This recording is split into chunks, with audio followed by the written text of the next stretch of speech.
అంటే మంచివారిని పాటించడం, మంచి పనులు చేసేవారిని అనుసరించడం. అది ఎలా అనుసరించాలి? వారు ఎందుకు చేస్తున్నారో అర్థం చేసుకొని పాటించాలి. అది ఉత్తమ గుణము, సుగుణం. ఇది మనకు ఉందో లేదో మనం చెక్ చేసుకోవాలి. ప్రతిసారి కూడా ఇది మనలో ఉందా లేదా చెక్ చేసుకోవాలి. అంతే కదండి. మనకెందుకు ఈ తత్వజ్ఞానం లేకపోతే మనలో ఉందా లేదా అనేది అర్థం చేసుకోవాలి. మరి దుర్గుణం అంటే ఏంటి? దుర్మార్గులు ఎవరైతే ఉన్నారో వాళ్ళని అనుసరించడం. ఇప్పుడు ఎంతమంది దుర్యోధనుడి కోటేస్తారు తెలుసా అండి మీకు? దుర్యోధనుడే మంచివాడు అంటారు, కర్ణుడే మంచివాడు అంటారు, దుశ్శాసనుడే మంచివాడు అంటారు. మరి పాండవులను ఏమంటారు? ద్రౌపదికి వస్త్రాభరణం చేసినా ఎవరికి బాధ లేదు. అది ఎందుకు చేశారో ఆ జ్ఞానం మన దగ్గర లేదు. దుర్యోధనుని చాలా నిరంకుశంగా, అన్యాయంగా, దారుణంగా చంపించారు అనే మాట మాత్రం బయటకు వచ్చేస్తుంది. మరి దుర్యోధనుడు ఇలాంటి దురాక్రమ పనులు చేసినప్పుడు ఎవరికి బాధ లేదే, అవునా కదండి? దుశ్శాసనుడు చీరలు లాగినప్పుడు అప్పుడు ఎవరికి బాధ రాలేదా? అప్పుడు భావోద్వేగాలు ఎవరికి లేవా? అవునా కదండి? ఇలా స్వయంగా మాట్లాడుకుంటూ ఉన్నారు. ఏ తత్వము తెలియకుండా అజ్ఞానంలో మాట్లాడుకుంటూ ఉండడం, దాన్ని చూసి మిగతా వాళ్ళు కూడా ఎంతమంది అన్ని అమ్మాయిలని యాసిడ్ పోయడాలు, చంపడాలు ఒకరి చోట జరిగితే అదే సంఘటన ఇంకో చోట కూడా జరుగుతూ ఉంది. అంటే దుర్మార్గులని అనుసరిస్తూ ఉన్నారు. ఎవరైతే ఎక్కువ దుర్మార్గం చేస్తారో వాళ్ళు హీరోలు అయిపోతున్నారు. అవునా కదండి? కాబట్టి దుర్యోధనాదులే ఎక్కువ ఉన్నారు. అవునా కదండి? పాండవులు ఎంతమంది ఉన్నారు? ధర్మరాజులాగా ఎంతమంది ఉంటున్నారు? ధర్మరాజుని ఎంతమంది ఫాలో అవుతున్నారు, అనుసరిస్తున్నారు?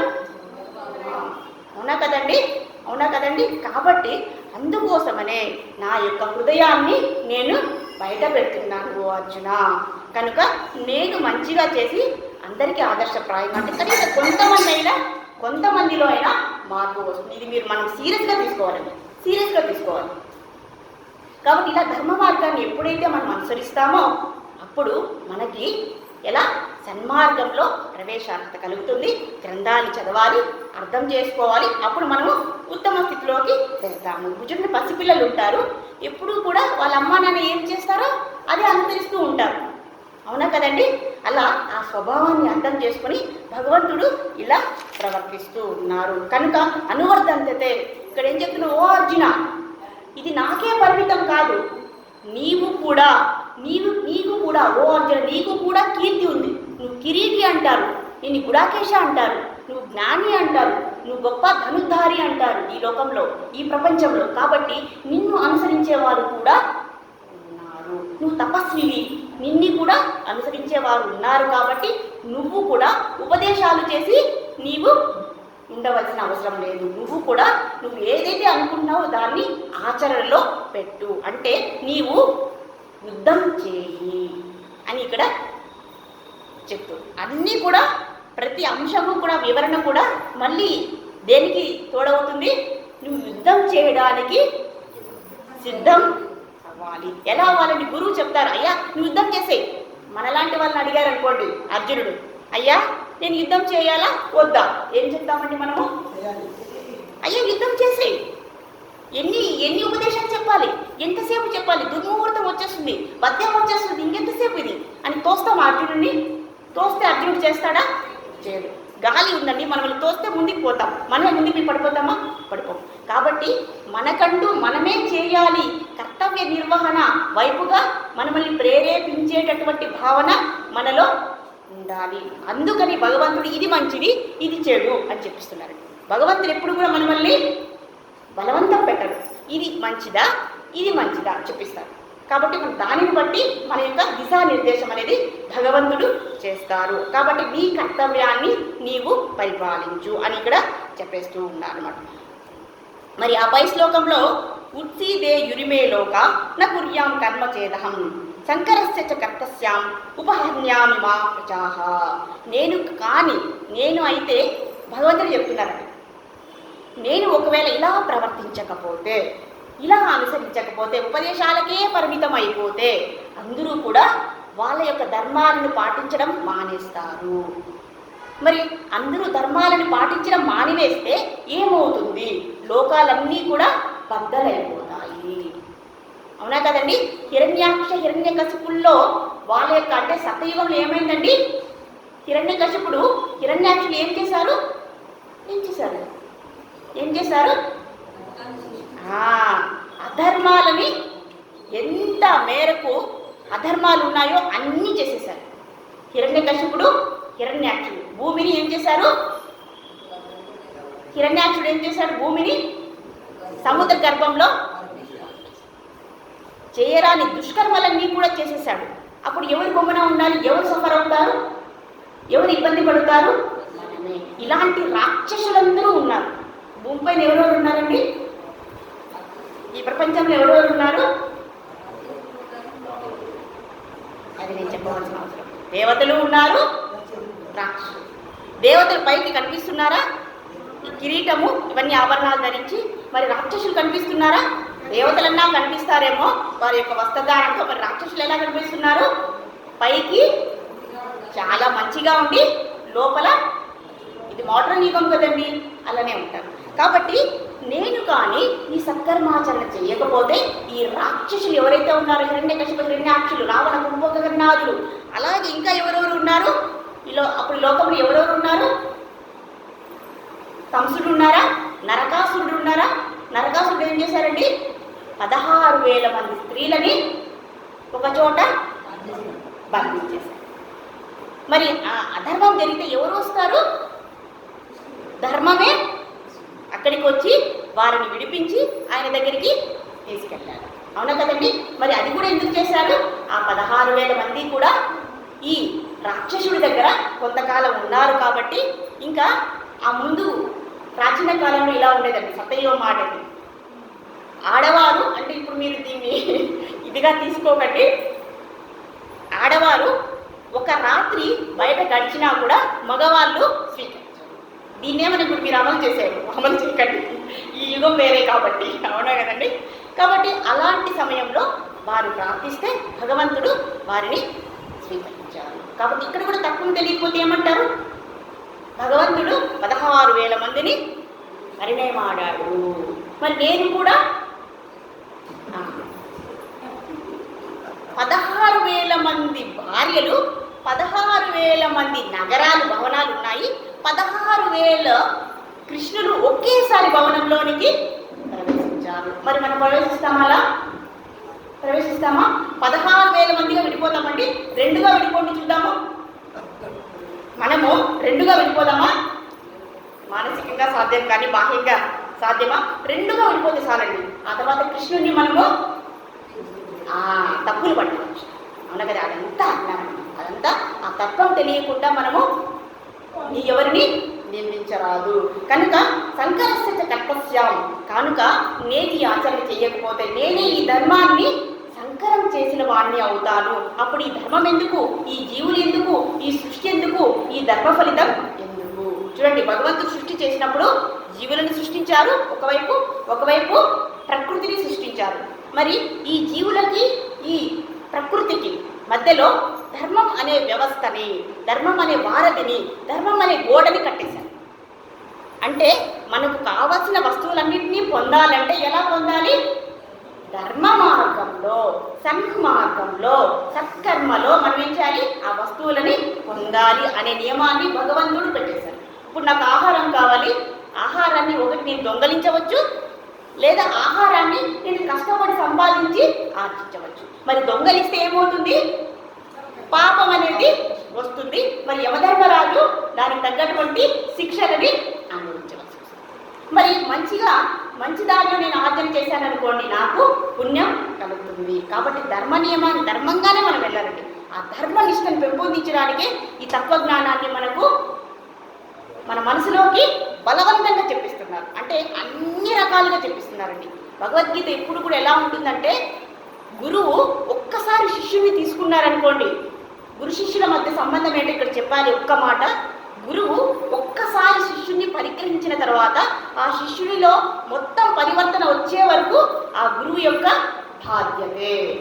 కాబట్టి శిష్యుడిని ఎలా అయినా సరే మంచి మార్గంలో వచ్చే విధంగా ఆ ఉపదేశాన్ని, జ్ఞానాన్ని ఇస్తూనే ఉంటారు. కాబట్టి ఇక్కడ జగద్గురు అయినటువంటి భగవంతుడు ఇక్కడ మాట్లాడుతున్నారు. కాబట్టి ఈ ప్రపంచాన్ని నేనే దెబ్బతీసిన వాడిని అవుతాను.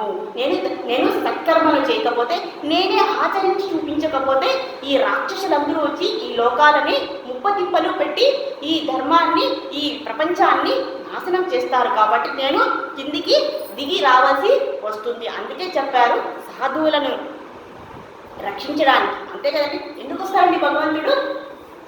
దుష్టులను శిక్షించడానికి కాదు, భక్తులకు ఆనందం కలిగించే విధంగా కూడా భగవంతుడు వస్తారండి. భక్తులు స్వయంగా చూడాలి కదండి భగవంతుడిని, అందుకు కూడా వస్తారు. అలాగే దుర్మార్గులని శిక్షిస్తారు, అదేవిధంగా ధర్మాన్ని నిలబెడతారు. కాబట్టి మనము ప్రతిసారి కూడా ఇక్కడ మనకి ఏం జరుగుతుందో, మన ప్రతి క్రియ, ప్రతి కర్మ కూడా ధర్మంగా ఉండడానికి మనం ప్రయత్నించాలి. మన ధనార్జన కానీ ఏ విషయమైనా సరే మనము ధర్మంగా వెళ్ళాలి. ఎంత కష్టమైనా పర్వాలేదు, ఆ ధర్మమే మనల్ని తిరిగి రక్షిస్తుంది అని స్వయంగా భగవంతుడే ప్రామిస్ చేస్తున్నారండి ఇక్కడ. కాబట్టి ప్రతి జీవుడు కూడా ఈ వారధిని, ఈ ధర్మం అనే వారధిని మనము పగలగొట్టరాదు అని ఇక్కడ చెప్తూ ఉన్నారనమాట. కాబట్టి అలాంటి ప్రోత్సాహాన్ని ఇక్కడ చూడండి. పిల్లవాడు ఉంటాడు, విద్యార్థి, ఒక చిన్న పిల్లవాడు ఉంటాడు, అతను చదవడానికి చాలా ఇబ్బంది పడుతూ ఉంటాడు, చాలా సోమరి. అలాంటప్పుడు ఏం చేయాలి మనం? అస్సలు చదవడు, బుక్లే తీయడు. అప్పుడు మనం ఏం చేయాలి? దండన వేయాలి. అప్పుడు ఏం చేయాలి? మనం తల్లిదండ్రులుగా అంటే ముందు మంచి మార్గంలో చెప్తాం కదండి. అప్పుడు ఏం చేయాలి? మనం కూడా ఆ బుక్కులు తీసి చదవాలి.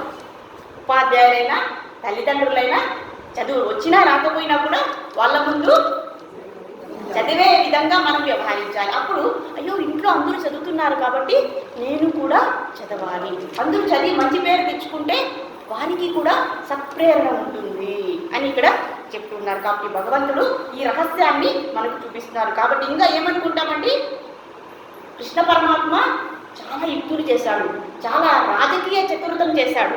ఏ విధంగా చేశాడు మీకు అది అనుకోవడం మన భ్రమ అని ఇక్కడ చెప్తున్నారు. చూడండి, మధురా రాజ్యం అనేది కృష్ణుడికి ఉంది, కానీ ఆయన ఎప్పుడు కూడా రాజుని అని భావన చేయలేదు, ఒక ప్రతినిధిగా కూడా ఆయన అనుకోలేదు. కానీ మనం ఏమనుకుంటాము, కృష్ణుడు అన్నీ కూడా చాలా యుక్తులు చేసి రాజకీయం చేసి ఆ కురుక్షేత్ర యుద్ధంలో పాండవ పక్షపాతి అయిపోయాడు అని ఆ అజ్ఞానంతో నిందలు వేస్తూ ఉంటాం. అది ఎంతవరకు సమంజసం?